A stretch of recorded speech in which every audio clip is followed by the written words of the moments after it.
What's up, YouTube, and welcome back to Scrapbot Salvage. Sorry it's been a while since I put out a full video, but this ship took me quite a while to build. The ship came together from these two pieces from a Swiffer vacuum and a crank housing from a patio umbrella. I do some scrapping on the side, so whenever I get one of those patio umbrellas, I take all the metal out, and I'm left with these crank housings, which I think make pretty cool robots, or in this case, spaceships. Here I am, semi-off camera, trying to show how I'm going to put these sides on. I ended up choosing copious amounts of hot glue to do this. The only reason I don't really like to use hot glue is because no matter how neat and clean you are, it's still going to show here and there, and it sometimes becomes hard to cover it up. However, I don't feel super glue is going to work on here, seeing that there wasn't many attachment points for these. In hindsight, I should have put some screws through it, but I get a little leery about running screws through plastic, even if I drill through first, and I don't like to have to hide screw heads. I guess hiding screw heads would be easier than running glue, though. And like I've said in some of my past videos, I'm still working on getting the video correct. I've tried 2 different phones now, and for some reason, even though I'm filming in landscape mode, when I import it to the computer, it comes out as portrait mode. And then I gotta rotate it and blow it up, which ends up being a little bit grainy, as you can see here. I never had this problem when doing die-cast cars, because I would use a side camera, but a lot of these builds require an overhead shot because they're much larger than a die-cast car. So here I have some caps from protein shakes, and they have these little tabs in them that cut open the foil when you twist the cap, which doesn't allow them to sit too flush. So again, somewhat off camera here, I am cutting out the tabs to get these to place on the side just to cover up the Swiffer logo. They are pretty tough, or maybe I just need new snips. But I get this work done here, and I get them glued up to the side to hide those logos.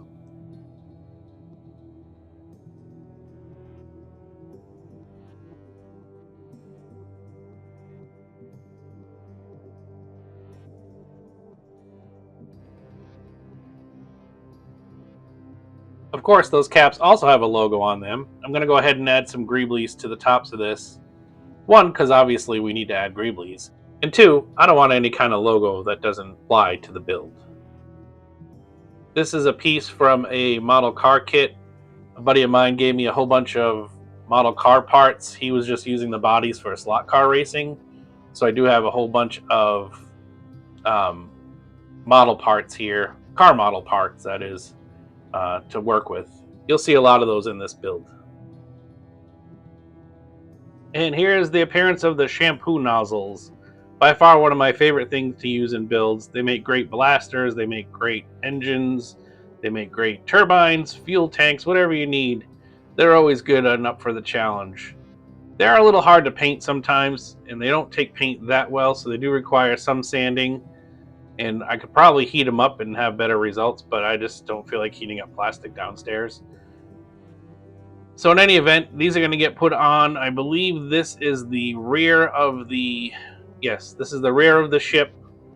These are going to be thrusters, obviously. Use your imagination. There's a big gaping hole through the umbrella crank housing there. We're going to fill that with another engine as well.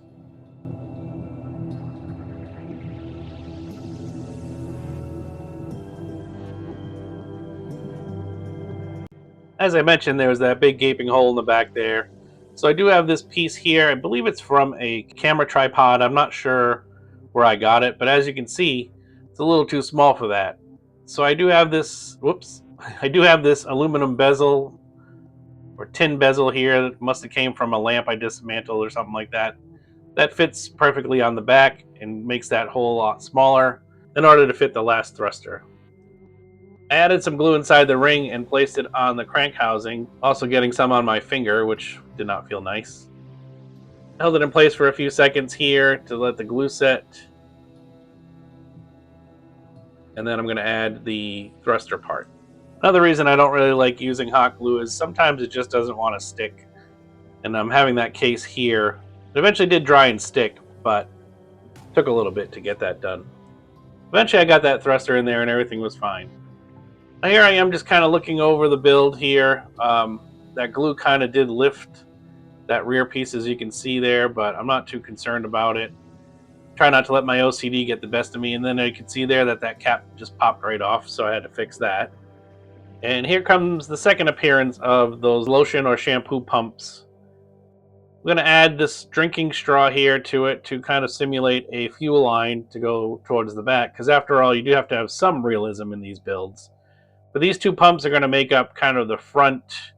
I'm not going to say they're guns. I think they're more like probing sensors. And it just so happens that this drinking tube fit nicely right in the rear pumps. I just have to cut it down a little bit. And as you can see here, there's a very scientific way to do this. Nope. And as you can see, perfect fit. Now I just need to duplicate it for the other side.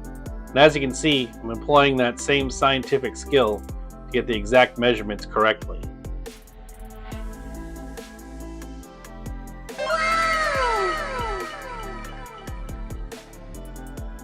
So here I have the one side pretty much in place, just letting glue dry. I'm going to hit it with a little kicker here. And then I'm just going to move on to the other side and do the same thing.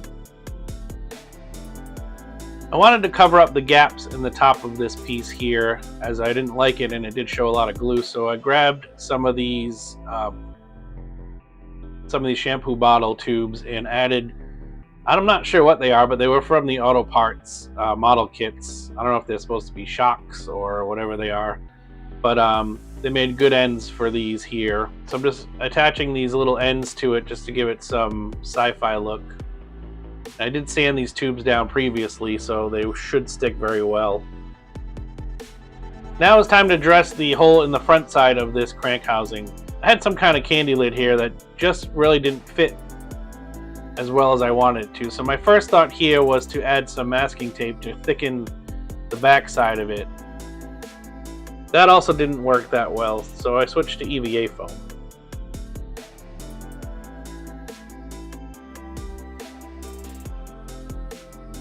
That gave it a nice snug fit and held onto the glue very well.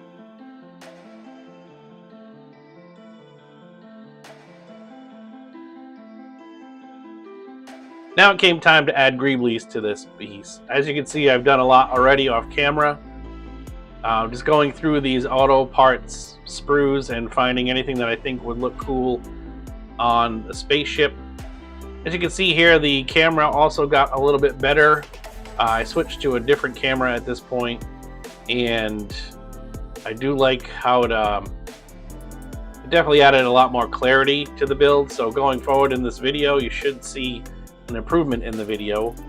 And here I am just kind of messing around trying to add pieces for the bottom. I wasn't really sure what I wanted to do for the bottom yet. We'll get to that shortly. Those with a keen eye might have noticed that I added a canopy to the top of the spaceship in the last clip. As you can see, my cutting isn't the greatest. I did do my best to sand it down to fit as well as it could. So I decided to use some Tamiya putty to smooth out this transition.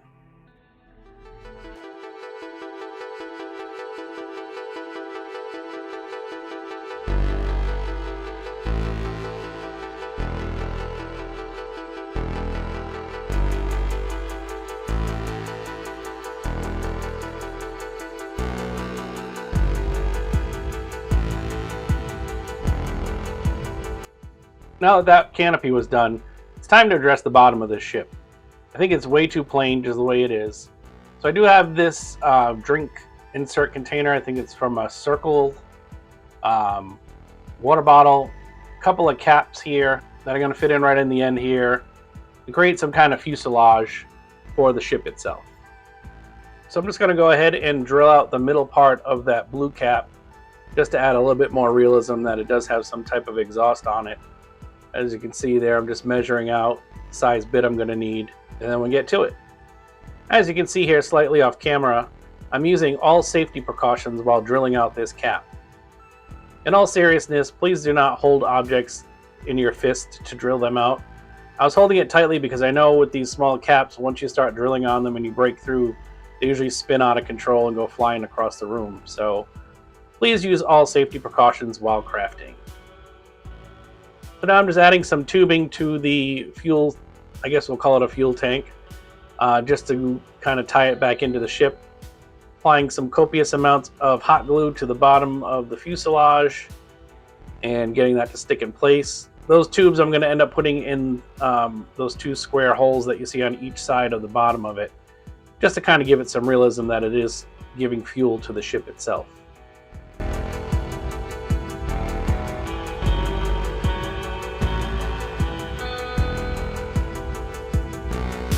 In these next couple of clips, I'm just going to speed them up as I'm just going through all the bits that I have, mostly the model car pieces. I'm just trying to dress up the bottom and add all kinds of different things to break up the surfaces of the ship. So instead of me explaining every single piece that I used, you can just watch a short montage here.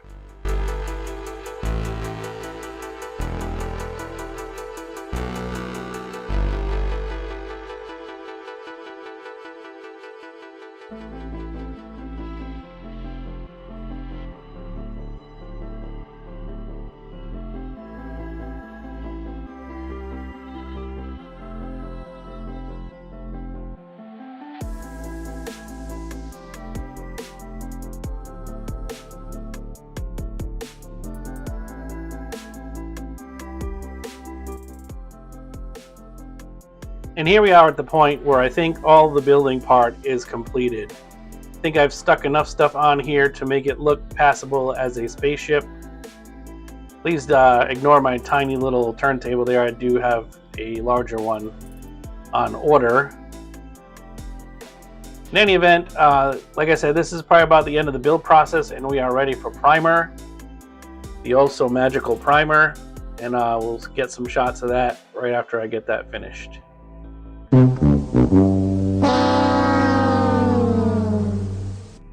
If you guys learn anything from my builds, please do not suspend your spaceship to prime by one of the many loosely glued on pieces.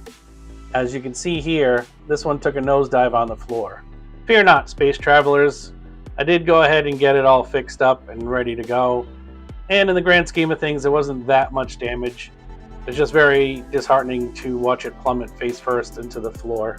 After priming it gray, I know I wanted to do this in a kind of a desert tan look, as I usually do darker colors and more rust stuff. I wanted to make this one kind of more like a deserty theme with maybe some red powder like a Mars rover, or just more space junk and dust versus a lot of rust.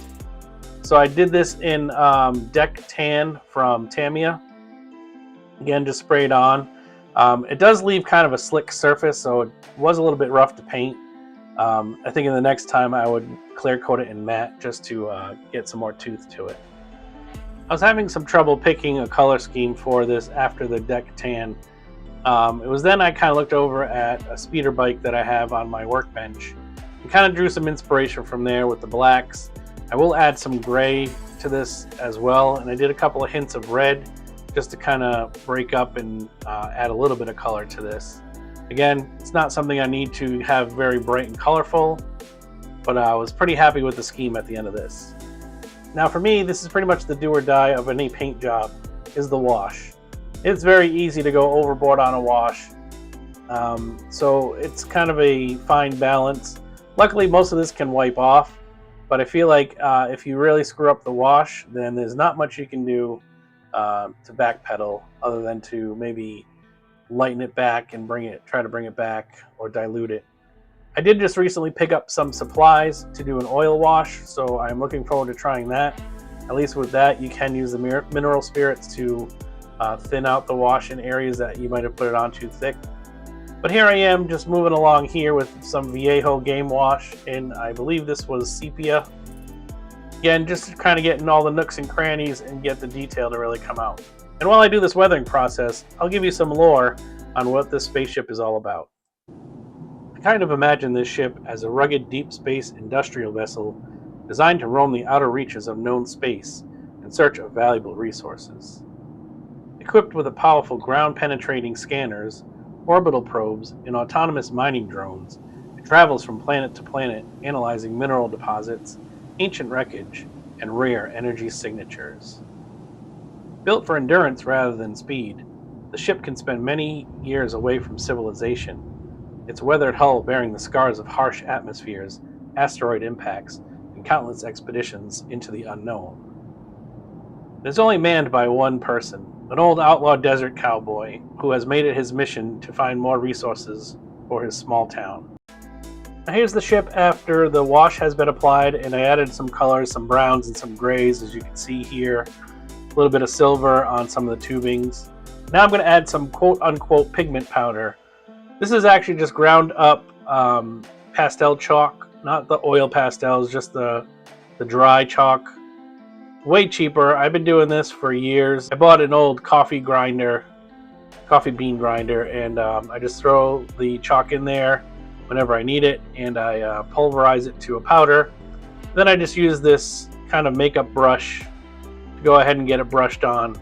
I try to do this most of the time when the wash is still kind of tacky, because it will stick to the wash itself and give it a little bit better caked on weathering. But as you can see here, I'm just kind of going lightly over the whole thing. I don't want to cover it in this rusty color, but I wanted to also simulate some dust. Like I mentioned earlier in the video, I don't have a big enough turntable yet to get some turnaround shots, so this is the best you guys will get. Hope that's all right. Here it is in all its glory, the Space Explorer, Desert Space Explorer, Junk Explorer, whatever you want to call it. As you can see, I just cobbled together a small stand at the bottom, just using a couple of dowels and a lid to a candle, wooden lid to a candle. I did also hit the canopy with some gloss clear just to kind of give that a little bit of a shine. Well, hope you guys enjoyed the video. I had a lot of fun with this. It did take me a lot longer than I expected to get this finished. You know, you can't rush these things sometimes. I hope you gained some inspiration from this build, maybe to go out and try your own. And until the next one, be well.